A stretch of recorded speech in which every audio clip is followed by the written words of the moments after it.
crazy for her! Go crazy for your first act of the night, Mr. Tom McMahon!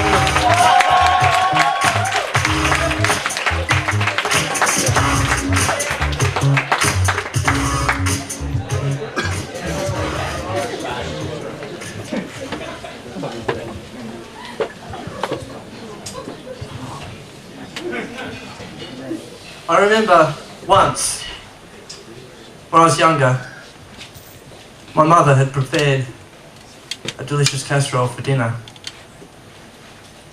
Brother and I could not help but notice, as we played in the yard, the sweet scent wafted out the kitchen window, tickling our nostrils.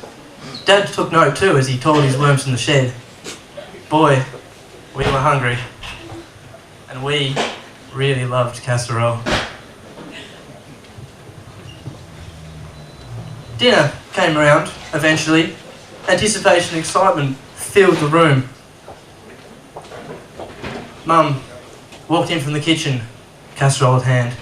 She placed it smack bang in the middle of the table. Then, suddenly, disaster struck. Out of nowhere, an old brown worm had gotten the casserole and spoiled the whole thing. There was silence around the table as we all munched on our toast. No one wanted to admit it, but we all knew where that old brown worm had come from.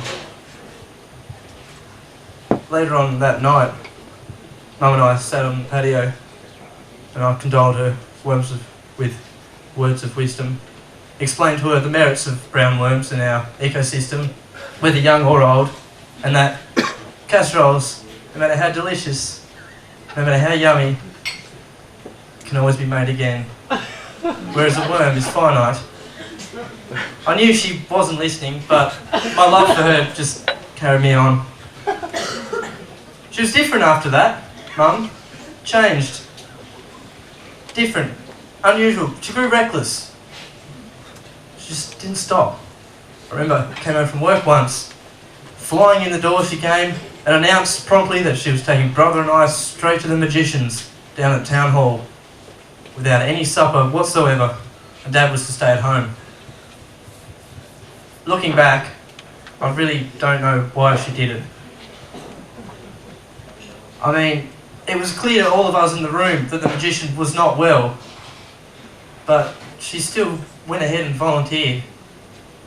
Put her hand up. It was a levitation trick of the best kind. She was placed on a table and a cloth was draped over her. The magician began to work his magic. And then, out of nowhere, he took a turn for the worse and hunched up double over his rabbit, never to move again. Having been now dead, the magician was unable to perform the intricate arm manoeuvres required to finish off the spell. My mum was stuck, levitated. Took her home that night and gently manoeuvred her into bed next to Mum.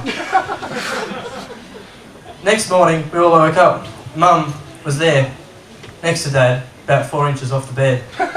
We could all see it, plain as the eye could see, and boy, we felt guilty. It was our fault. We all knew the state that she was in. We still had to go see that magician. I don't know. Life was different after that. I mean, we got by, but we're no longer a family. Mum just wasn't the same. Dad raised all the kitchen benches so Mum could continue making casseroles. But I could tell her heart wasn't in it.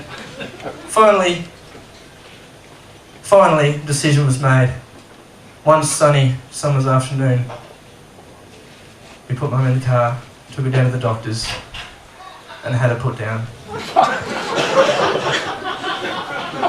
And that was the last time I ever saw my mum.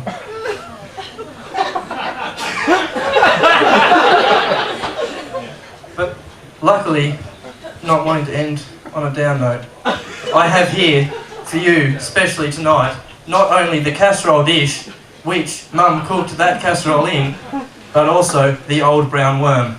If you give me a sec. Hang on.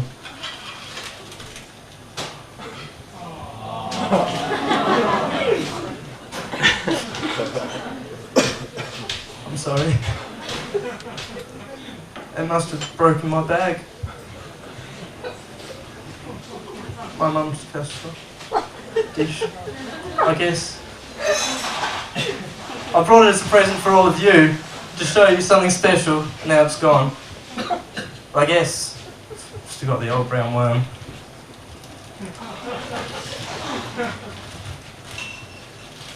I planned earlier to place that somewhere easy to get, but I didn't. This worm here is alive. My mum is not. It killed my mum. If it wasn't for this worm, my mum would still be here. I'll be happy. And with a mum. Whereas now I just have this unusually old brown worm. Bastard worm.